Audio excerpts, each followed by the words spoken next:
right down to private sector, to your office, as you watch, there is an imbalance when it comes to the positions of women versus men in decision-making positions.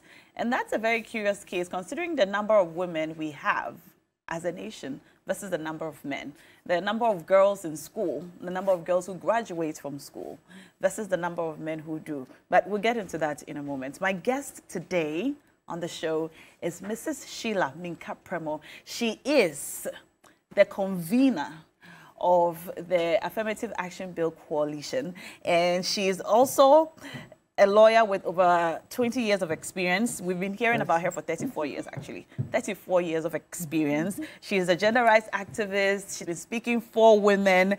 She is the managing consultant at ALC Consult, formerly Apex Law. She's the president of the Women's Forum of the Ghana Bar Association. She is a skilled and sought-after international development consultant and private legal practitioner. And she's here to talk to us about this bill and how it's faring in the House. Madam, you're welcome to the show. Thank you very much. It's great to have you. I'm very happy to meet you in person. Thank you very much. I'm also happy to be here. Awesome. So let's get straight to this bill. How long has it been in the works for? A lot of work had gone on, prior to 2011, doing research, some policy work, etc. But it was in 2011 that the then Ministry of Women and Children Affairs set up a multi-sectorial group to start the process of drafting this bill. So, in 2011, this group made up of people from civil society, academia, the political parties, and some civil servants as well. We met, did some work, look at literature review, what has gone out there, what research has been done, what proposals are out there, what are Ghana's obligations, etc. And then we split into different groups, went to all the 10 regions to do what we call town hall meetings. That these are the findings, these are the suggestions come up with a law to address gender imbalance, what do people think, etc. Then the ideas were all pulled together, and then a few it was a 21-member group. A few were selected, including myself, Mrs. Hilary Bidema, and then Mrs. John Opari, to put the proposals together. And a legislative drafter helped in drafting it. Who began the process? Whose idea was this? I guess, there was a lot of agitation for something to be done about the gender imbalance that we were experiencing in Ghana, particularly within the governance institutions. So the minister who was then in charge of the Ministry of Women and Children was, I think it was Honorable Juliana Mensah. So it was during her time that the process started. But because it's a very important issue for Ghana, it has continued along other ministers as well. So from when it began till now, it's been about 13 years. Yes. What's the holdup? When you're trying to change something which is embedded in culture, embedded in religion, embedded in society, it is not that easy. I recall that the very first draft came out in 2013, and lots of consultations still took place to get people's views, etc. It was in 2016 that the bill first went to Parliament, and it was laid in Parliament around October 2016. Election took place in December 2016, so it didn't go far. I think it was gazetted. It was even, because around that time, the parliamentarians would not be available. It didn't even go through the normal readings, the first reading, etc., and then it lapsed. And the process started again in 2017 under Honorable Otiko. One of the laws she picked up as the new minister after the election was this particular bill. She also picked it up. Lots of consultations were done, etc., etc., and then it went to cabinet. And they, came up with additional things that should be done to it, hold more consultations, do this, etc. So it was in cabinet for quite a while, a lot of up and down in cabinet, with a lot of changes required, etc., etc. Then there was a lull around between 2021. We had a problem at the Ministry for Gender. The then minister wasn't available, so that not much could be done at the time. bill, yes, 2020 bill, not much Okay. happened, etc. Until a new minister was appointed, I think in 2022, Minister for Gender was appointed. This is also one of the key bills that she picked up. She picked up. But it appears, I mean, from what you've told me, all the gender ministers, since the draft was ready, have picked this up to champion. But it has still not been able to go through. Well, where are we now currently? So currently, after a lot of up and down, because one of the things I heard, one of the gaps too was that normally some bills have to be backed by a policy. Okay. So there was this national gender policy of 2015. It was for 5 years. It lapsed in 2020. So around the time that the minister in 2022 wanted to take the 2022, early 2023, wanted to push it a cabinet for approval to go to parliament, it was indicated that there was a need to have a gender policy in place to support it. So some initiatives also went on to get one done. So it was in October 2020, I mean, sometime I think in September, it received cabinet approval to go to parliament. It was in, when parliament resumed in October, I think it's October 31st or so, then it was one of the key bills that went for the first reading in parliament. We were very excited because around that time, we were told that it was going to go through the process under what they call a certificate of urgency for certain reasons. Normally, when a bill goes through a certificate of urgency, very little input comes from outside. It's the parliamentarians who push it quickly themselves. Yeah, within 3 months, it should have passed. But I understand that it was after the first reading, the bill was referred to the Gender and Children Committee. When they looked at the bill, they decided that this is not a bill that could go through the certificate of urgency because they needed input from outside. They needed stakeholders from outside to also come to bring in their input. But the stakeholders had met and drafted the bill. Stakeholders had met and drafted the bill. A lot of consultation had taken place. Yes. But they still thought that the processing still needed more input from stakeholders. Why? So, because they thought that they needed some people who have done some work, some experts from outside, etc., to come and speak to it. It's not an easy bill to deal with. You know, all the sentiments around it, etc. So, after their first meeting, they indicated that they wanted to open it up. Usually, when a bill is going through the normal process, what happens is that after the first reading, it's referred to a committee in Parliament, and they would usually call for submission of memoranda to bring, you know, people's views and things about the bill, and then they would call those who have submitted memoranda to come and work with them as they review the bill. So after they indicated, after their first meeting, that they wanted this to be done, it was accepted by Parliament that this is how this bill is going to go. So they put in the advert, the usual adverts for stakeholders to submit memos, and they received quite a number of memos, including the Affirmative Action Bill Coalition. So this was in, around about December or so. So in February this year, they held their initial consultations on the bill. They held a meeting where they did a clause-by-clause consideration, looked at what input stakeholders had brought with regard to, you know, some parts of the bill, and then that guided them in writing their report. So we were also there with them in October for 2 days to go through the bill, made input. There were a few challenges with the bill, which really needed to be addressed. Really looked at. Yes, to be looked at. Okay.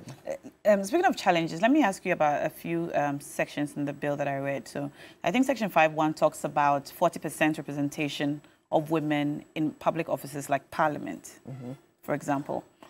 Okay, the way the bill is structured, the first schedule has some indicators. Okay. So the indicators, it starts from 30% all the way to 50%. So it indicates that when the bill, I don't know which version you looked at, the version which was laid in October, there was a problem with it. The dates were a bit outdated. Okay. It was indicated that once the bill, you know, was passed from 2020 to around about 2023, you would have to push for 30%. Okay. To, you know, so I saw the 30% reserved for women in positions, political party positions. So 30% of the positions in political parties should be reserved for women. So I have questions about that. You know, the way the bill is structured, what is it? That's what I said. Every part of the bill deals not only with Parliament. Okay. It deals with public sector. It deals with the private sector. okay? It deals with the constitutional bodies, etc. So that at the first schedule, which applies to all the sections, says that within the first 2 years, all the institutions should ensure that there's 30% at least representation of women. So that's for public sector? It says gender balance, you know. Okay. So it talks about, not for public sector alone, it's the bill, there are sections which applies to the private sector as well. So it says that within the first 2 years, there should be an attempt should be made to get some kind of equity in ensuring that people of both genders are represented. Starts with 30%. Then the next few years, it says push for 40%. And then by the year 2030, there should be parity. So balance. We begin with 30%. Yes. The question on my mind and on most people's minds, I believe, is how you're going to ensure this 30% representation. Now, I'll ask you this on the back of some other interviews I've had on the female factor with other female members of parliament who have said that, assuming the EC decides that, you know what, for certain regions, we are not going to allow any men to contest, or for all the men on the ballot papers, let's exclude them, okay, and vote for only women, or put only women on the ballot sheets. Even if we did that, we still will not have 20% female representation in parliament because we don't have enough women stepping forward to take up political roles.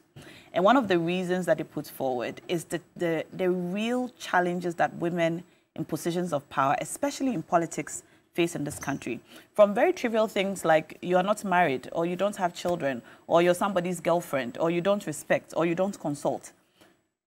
Things that you would assume should not affect a person's leadership aspirations. So a lot of women are not even putting themselves up for political office or public offices. How are we going to, if this bill is passed, and okay, so we're allowing for 30% representation, how are we going to ensure that this actually happens, considering the struggles that women who want such offices have to grapple with? Okay, so first of all, it's very important to bear in mind that when this law comes in, the law cannot work alone. There's a need for education. Okay. There's a need for sensitization. We are aware that we live in a patriarchal society. Yes. We live in a society where, for a long time, access to education, particularly higher education, was not so, didn't go so well for women. Many women preferred to have their male children going higher in education than women. So the amount of educated women is not the same as men, even though that it's changing with time. We also live in a society where religion also has an influence in terms of leadership, etc. And then the nature of the politics that we have in this country, a lot of education and sensitization has to go on. But with regard to the proposition that you made, the section of the law dealing with political parties, which is, I think, currently is a section 24, it needs a little more work on it. It doesn't necessarily say 30%. That's why I said it's also linked up with the same schedule. Yes, 30 to 40%.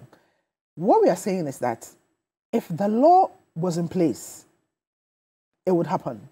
Because a country like Sierra Leone had a similar issue like we do have in Ghana. With representation, yes. They also, until 2022, also had 14.5%. If you use parliament as, let's say, the way to, yardstick to measure. They passed the law. Their political history is very similar to that of Ghana. They also have what they call the first past the post system. Usually, it's more difficult to implement affirmative action in parliament and the rest of places in the first past the post system than it is with countries that have proportional representation, like Rwanda, etc. So we like to look at Sierra Leone as a good example. They passed the law, starting with, they said 30%. For every position, public position, there should be 30% representation of women. And then they did an amendment to their electoral laws. Their laws were very similar to ours, but they did a little amendment to their law to ensure that provision was made for this, what they call the list of women. For everything, you need to have 30% women elected, appointed, etc., etc. And it worked. Women are out there. There are lots of qualified women. But the nature of our politics, in particular in Ghana, it is very, very rough and it is very expensive. And because women are overburdened with childcare, etc. Very few women have the kind of money that it takes to, engage in active politics. So we believe that once the law is passed, once some consequential amendments are made to our political parties law, which will give the electoral commissioner the right to indicate maybe which areas, if we decide to have some special seats, for instance, in the final, the bill is in Parliament, so we don't know what the final law will look like by the time it goes through the whole process and becomes a law. If, for instance, it makes room for special seats where only women will compete against each other in certain areas or within every constituency, maybe if a decision is taken that some seats should be reserved for women, then structures will be put in place once the law is passed and we know the final text of the law. And I tell you, the women are out there. The women there are are many out there. women out there, but they are put off by the challenges, the insults. They are put off by the lack of money. So all the structures, if they are put in place, and in particular, if the law is there, they would appear. If the law is there, the women will take up the roles. They will take up the roles. In your mind, how long do you foresee this bill continuing to stay in Parliament? When do you think we'll finally see it passed? I'm hoping that they will pass it before the rise for this particular session. So, and it is possible. Okay. It's not a very big law. The sections are just about 30. Is there the political will to pass it? Well, we believe so. I mean, Cabinet approved it. It is in Parliament. In our lobbying, we've been talking to people from both sides. We've lobbied the Speaker, and we believe that there is goodwill. There is goodwill. For this particular bill to pass, because Ghana has fallen way behind when it comes to a lot of the gender rankings in many areas. For instance, even looking at Parliament by itself alone, there's gender rankings which are done by the Inter-Parliamentary Union. Ghana is not faring well at all. And when the law is in place and we have more women instead of the 14.5% that we have, it would help Ghana to improve on gender rankings, the worldwide gender rankings. It would also enable Ghana to be able to comply with its international obligations as well. It will also enable Ghana to comply with its own constitution. Our constitution, Article 17 of the Constitution talks about gender equality, etc. First of all, it indicates that there shouldn't be any discrimination on the basis of gender. But Article 17.4 clearly states that where historically it can be established that there's gender imbalance, there is nothing wrong if Parliament passes a law to put in programs and policies to right the wrong. Okay? So the affirmative action, the bill is called, the full name of the bill is Affirmative Action Gender Equality Bill, to become the law once it is passed into law. It is a law which is coming up with structures and some programs which will help the nation to work towards getting gender balance. And once we reach gender balance in a particular area, the program will stop. So there's a lot of monitoring. It will become the norm. Yes, to become the norm, and then the program will come. Well, I look forward to talking to you again when the bill is finally passed, hopefully before this Parliament rises, yes, on the law as it is, if it is any different from the bill as has been currently presented. Thank you so much for talking to me today. Thank you very much, too, for the opportunity. It's been great. Thank you. If you had any questions about the Affirmative Action Bill, I hope some of them are answered. I know that this conversation requires about 2 hours. I know that. We will give you that extended version in good time. But this has been the Female Factor. I've been talking to the Mrs. Sheila Minkah Premo. She is an established lawyer, gender rights activist, and the convener of the Affirmative Action Bill Coalition.